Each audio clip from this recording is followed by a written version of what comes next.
हरे कृष्णा।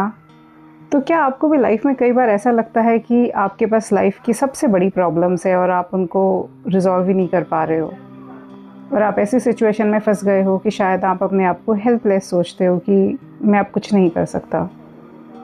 तो आइए ये प्रसंग सुनते हैं। हो सकता है आपकी कुछ प्रॉब्लम का सॉल्यूशन मिल जाए। एक भिखारी रेलवे स्टेशन पर भिक्षा मांगता था, तो जितने भी यात्री वहाँ से गुजरते, आते हुए जाते हुए, वह सबसे भिक्षा मांगता। एक बार जब वो ट्रेन के डब्बे में चढ़ता है और देखता है एक सेठ बैठे हुए थे, तो वो उन सेठ को देखता है और सोचता है कि मैं इनसे भिक्षा मांगता हूँ, मुझे हो सकता है अच्छी वाली भिक्षा मिल जाए। तो वो वहाँ जाता है और सेठ से बोलता है कि साहब भिक्षा दे दीजिए। सेठ उसको पलट के जवाब देता है, मैं तुम्हें भिक्षा दे दूंगा, लेकिन इसके बदले में तुम मुझे क्या दोगे? वो हैरान परेशान और सोचने लगा कि मैं क्या दे सकता हूँ। उसने सेठ से कहा, सेठ मैं तो भिखारी हूँ, मैं खुद आपसे भिक्षा मांगने आया हूँ, मैं भला आपको क्या दे सकता हूँ? इस पर सेठ ने कहा कि अगर कुछ देने लायक नहीं हो, कुछ दे नहीं सकते, तो कुछ ले भी नहीं सकते। ये बात उस भिखारी को बड़ी हर्ट हुई। उसने बोला कि बात तो सही है सेठ की, मैं किसी से ले रहा हूँ और मैं किसी को कुछ दे नहीं सकता, क्या मैं भी कभी किसी को कुछ दे सकता हूँ? वो ट्रेन से उतरा और वो भीख मांगने लगा, लेकिन उसके मन में ये वाली बात घर कर गई और सोचता रहा कि मुझे भी मांगने का हक नहीं है अगर मैं किसी को कुछ नहीं दे सकता। फिर उसने सोचा कि मैं क्या दे सकता हूँ। फिर उसने देखा कि पास में कुछ फ्लावर लगे हुए हैं, बहुत सुंदर सुंदर। उसको एक आइडिया आया और उसने वो फ्लावर तोड़े, और अब जब भी वो जिसके पास भी जाता भिक्षा मांगने के लिए, वो उसको एक फूल देता और उससे भिक्षा मांगता। तो जो सामने वाले उसको भिक्षा दे रहे थे वो भी खुश हो जाते और उसको भिक्षा देते और उससे फूल ले लेते। यही सिलसिला कुछ टाइम तक चलता रहा। कुछ टाइम गुजरता है, फिर से वो सेठ मिलता है उसको ट्रेन में। वही सेठ जिसका वो काफ़ी टाइम से इंतज़ार भी कर रहा था कि वो मुझे मिलेगा तो मैं उसको धन्यवाद बोलूँगा। फिर वो उस सेठ के पास जाता है और उसको फिर से फूल देता है और बोलता है, सेठ भिक्षा। सेठ मुस्कुराता है उसको देखकर और भिक्षा भी दे देता है।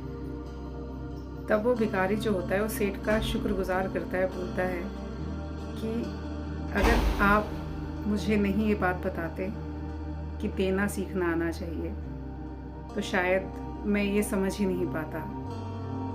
फिर वो ट्रेन से उतरता है और सेठ चला जाता है। और ट्रेन से उतरकर भिखारी कहता है ऊपर आसमान में देखकर कि मैं भिखारी नहीं हूँ, मैं व्यापारी हूँ। मैं भिखारी नहीं हूँ, मैं व्यापारी हूँ। सब उसको देख रहे थे चिल्लाते हुए और सब सोच रहे कि ये पागल हो गया है भिखारी। ऐसे ही कुछ टाइम व्यतीत होता है। फिर कुछ साल बीत जाते हैं। फिर दो इंसान सूट बूट पहने हुए स्टेशन पर खड़े हुए होते हैं और हाथ मिलाते हुए बात कर रहे हैं। तो उसमें से एक इंसान बोलता है दूसरे से कि मैं आपसे तीसरी बार मिल रहा हूँ। तो दूसरा सेठ बोलता है, लेकिन मैं तो आपको जानता ही नहीं, मैं आपसे फर्स्ट टाइम मिल रहा हूँ। तो दूसरा वाला व्यक्ति उसको बोलता है कि मैं वही भिखारी हूँ जिसको आपने कुछ साल पहले बोला था कि देना सीखो। फिर उसको याद आता है। तब उसने बताया कि मैंने फूलों का व्यापार करना शुरू कर दिया। मैंने एक छोटी सी क्यारी लगाई, उससे फिर एक बगीचा बनाया, फिर मैंने अपना बिजनेस शुरू कर लिया और आज मैं फूलों का व्यापार करता हूँ और सब में खुशियाँ भी बांटता हूँ। ये बात सुनकर वो सेठ बहुत खुश हुआ और फिर वो अपने अपने रास्ते चले गए। तो भगवान सबको मौके देते हैं, सबको मौका मिलता है कुछ ना कुछ करने का, और भगवान हमें हिंट भी देते हैं, किसी ना किसी रूप में जवाब भी हमें मिलता है। हम उसको कितना समझ पाते हैं ये हम पर डिपेंड करता है। अब उसने भिक्षुक ने तो अपना व्यापार शुरू कर लिया, उसकी प्रॉब्लम का रिजॉल्व हो गया। और फिर उसने सोचा कि मैं कोई भिक्षा मांगने ही नहीं भेजा था, मुझे भगवान ने तो इतना बड़ा काम करने के लिए भेजा था।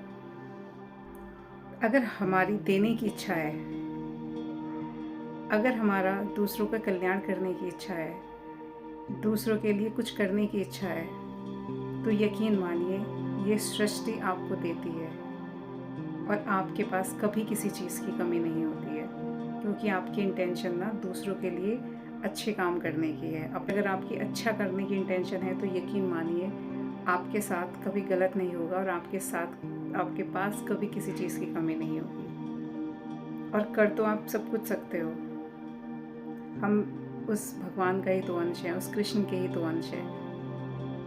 तो आप सोचो आप कितने पावरफुल हो। तो कुछ भी चीज़ आपके लिए इम्पॉसिबल नहीं है, आप सब कुछ कर सकते हो। तो कोई भी प्रॉब्लम छोटी या बड़ी नहीं होती है, बस नज़रिया होता है उसको हैंडल करने का। तो आप अपने कर्म अच्छे रखिए, ईश्वर का नाम जपिए, सब प्रॉब्लम सॉल्व हो जाती हैं। हरे कृष्णा।